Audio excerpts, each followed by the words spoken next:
आज मैं पढ़ाऊँगा आपको टेंस। टेंस के 3 प्रकार होते हैं। टेंस के टाइप्स 3 टाइप्स होते हैं टेंस के: प्रेजेंट, पास्ट, फ्यूचर। और इनमें 4 भाग होते हैं: indefinite, continuous, perfect, perfect continuous. तो यहाँ पे हम टेंस देखेंगे। तो मैं इस वीडियो में आपको पहला टेंस कराऊंगा, प्रेजेंट इंडेफिनेट। प्रेजेंट के साथ इंडेफिनेट है, प्रेजेंट इंडेफिनेट टेंस। तो ये यहाँ पे हमारा टेंस है। तो मैं पहले आपको इसका बेस समझाऊंगा। इसका बेस आपको समझ में आया तो बहुत अच्छे से आप आगे टेंसेंस बना सकोगे, सेंटेंस। तो यहाँ पे इसका पहले मैं आपको फॉर्मूला स्ट्रक्चर देखना। आप यहाँ पे इसका फॉर्मूला भी बोल सकते हैं हम, स्ट्रक्चर या फॉर्मूला। तो फॉर्मूला है इसका सब्जेक्ट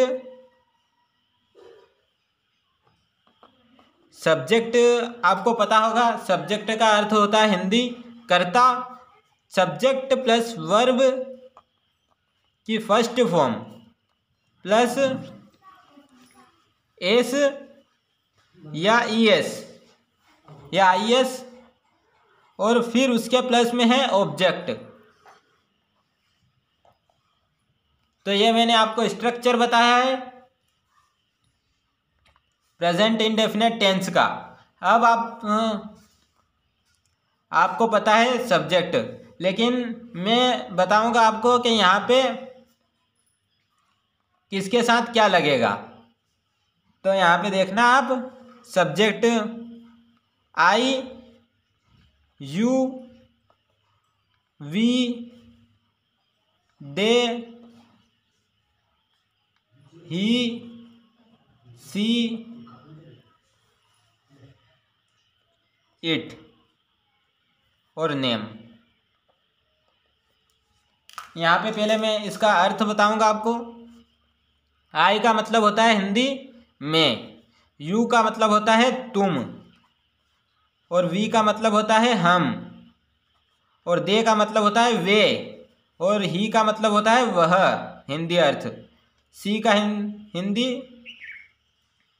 वह, लेकिन स्त्रीलिंग, और ये पुरुष के लिए और ये स्त्री के लिए।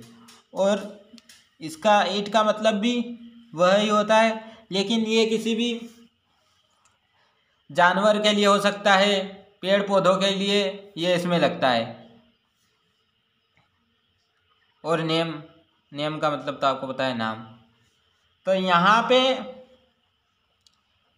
एस या ईएस किसके साथ लगेगा और किसके साथ नहीं लगाना है। एस या ईएस, इस टेंस में एस या ईएस का बहुत कन्फ्यूज़न होता है, इसलिए मैं बताऊंगा आपको कि एस या ईएस किसके साथ लगता है और किसके साथ नहीं लगता है। तो यहाँ पे देखिए, इन चारों के साथ एस या ईएस लगेगा। इन चारों के साथ एस या ईएस लगेगा। हम वाक्य बनाएंगे तो टेंस को हिंदी में वाक्य बोलते हैं। और इन चारों के साथ एस या ईएस नहीं लगेगा।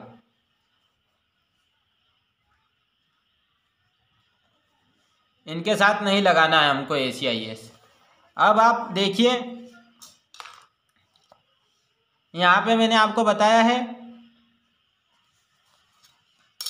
ये तो हमारा हो गया अफर्मेटिव, सकारात्मक वाक्य।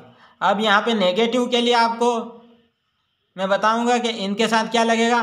तो इन वाले के साथ तो लगेगा हमारे यहाँ पे डू, और इसके साथ लगेगा डज।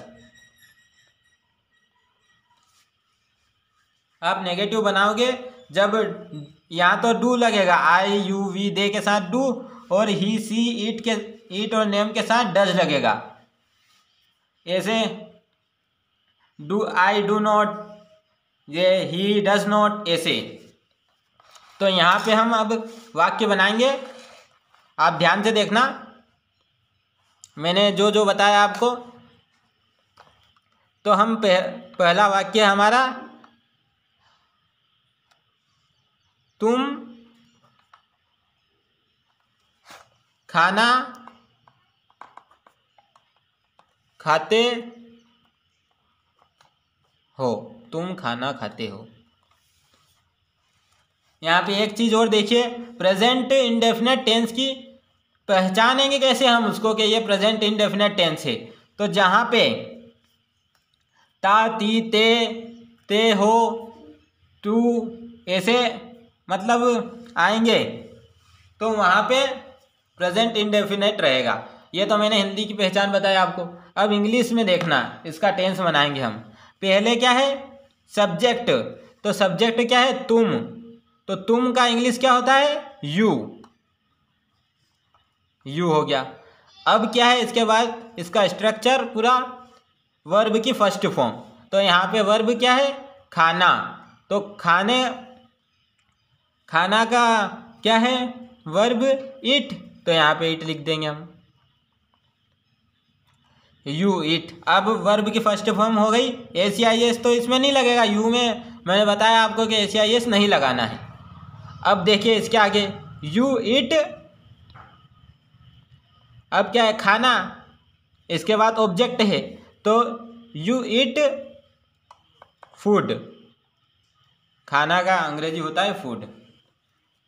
तो यहाँ पे पहला वाक्य बनाया हमने। अब इसका नेगेटिव देखो आप इसी का। अब हिंदी में तो हम बोल के बता देंगे आपको कि तुम खाना नहीं खाते हो। तो यहाँ पे इसका नेगेटिव देखना आप इंग्लिश में, you do not eat food. You do not eat food.